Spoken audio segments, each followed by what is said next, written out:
Just taking me a quick nap, so those horrible vulture creatures don't try to murder me when I'm walking around outside. You know how it is. The struggle is real.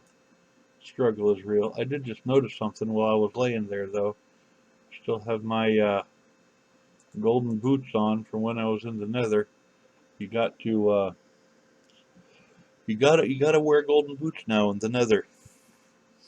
If you don't know why, you'll find out the hard way. Anyway, um, another one of my scribers asked me, "What's the appeal to farming underground?" And I have a farm under my base, and I'll tell you what the appeal is, and it doesn't really have anything to do with the mobs because they're not going to get in here, you know, but they're not going to get in here either. You know what I'm saying? I mean, if you make your mob farm right, light it up like a Christmas tree, make sure there's a solid fence, you know, it'll be fine. The reason why I did this this farm right under my base is because it grows faster. You figure I'm under my base a lot. If the crops are in the closer proximity of a player, they're more likely to grow than not. And as you can see, I have a full contingent of taters over here and a full contingent of carrots over here and, berries in the middle. And it's been really convenient because I can be in the base working on a project, crafting something, doing what I do, and right below me, well,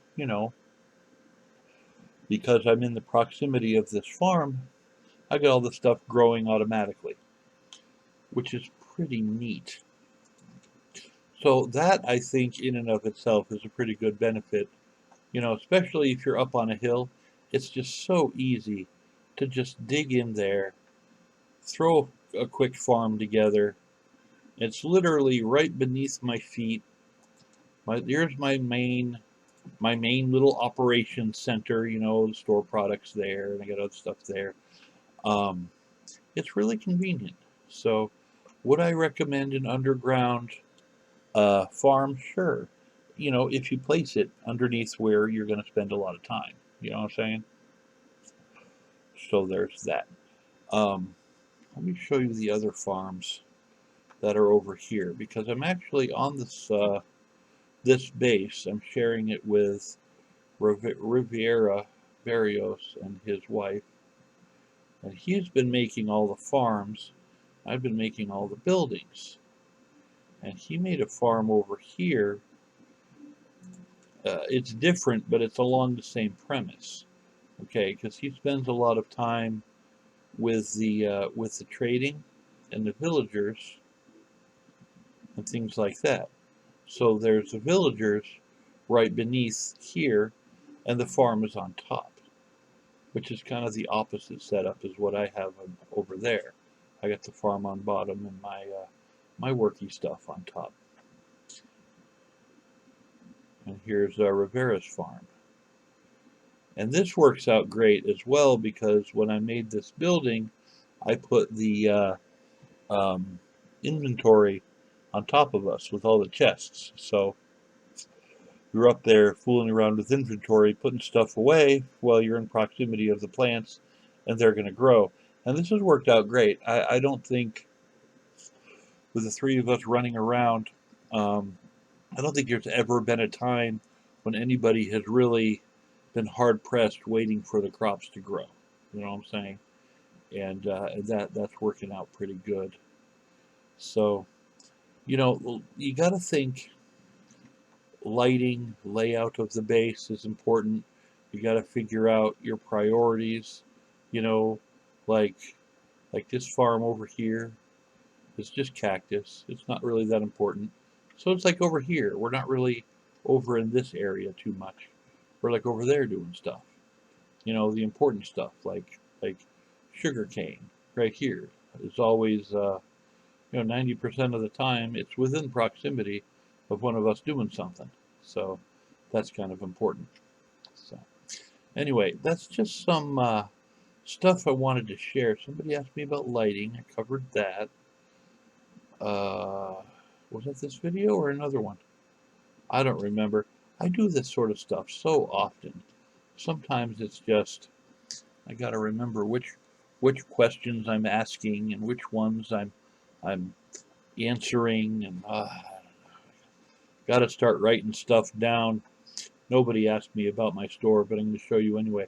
This is a temporary store that I put together until the server gets the I guess shopping district set up, and it'll probably be set up by the time this video releases, because I'm about a month behind because I pre-schedule the videos, and right now my videos are pre-scheduled until this will probably come out in August, and I'm making this towards the end of July. So, in case you're wondering how I do things, it just makes it easier, organized. But you got to plaster the place with lights, and you got to figure out the best location to put stuff. Oh, speaking of best location to put stuff, and being in close proximity, I have a tree farm on the roof, which has been very helpful many times for many projects, because everybody's working down there. All of a sudden you need wood for something. Do you go in the forest and risk being blown up? You can chop wood at night here, it's fine, anything like that. So that's just another one of those little things. The whole roof here isn't like that. I got different different things going on this level, but this is the that thing is a behemoth. I think he expanded it. I think it's actually bigger than it was before. But anyway, I think that's all I got for now. We covered a lot of ground. I hope I answered a couple questions. I think I'm pretty good at this game by now. I should be. I mean, base layout is important. Putting stuff in the right place is important. Putting farms near where you are so that they actually grow is important. You know what I'm saying? Um, like that tree farm over there, not as important. So it's over there. You know, they'll eventually give us a little bit of three different species. Okay.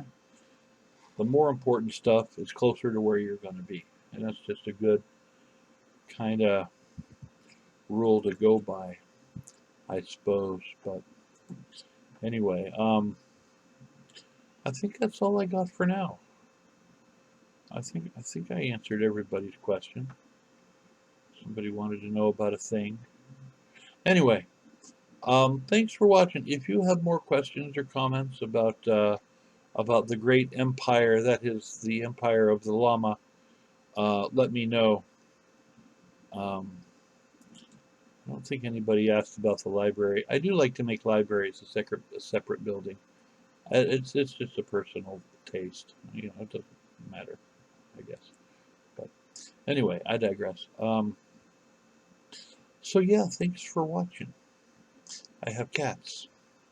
Um, y'all have a wonderful day. I do appreciate you. And let me do the little kneel thing. Kneel thing. If you go on someone's property and you don't do this, they think you're aggressive. Especially if you have one of these in your hand. Uh-oh. Like you jump around. Good times. Anyway, outro. That's what I was doing. Y'all have a wonderful day. I'm out. It would appear you have reached the end of this video. Well, I want to thank you fellers for watching. Things that way. And if you could go ahead and, share and like and subscribe and all that YouTuber nonsense that they say on the interwebs, what they do there. That'd be nice. Y'all have a nice day.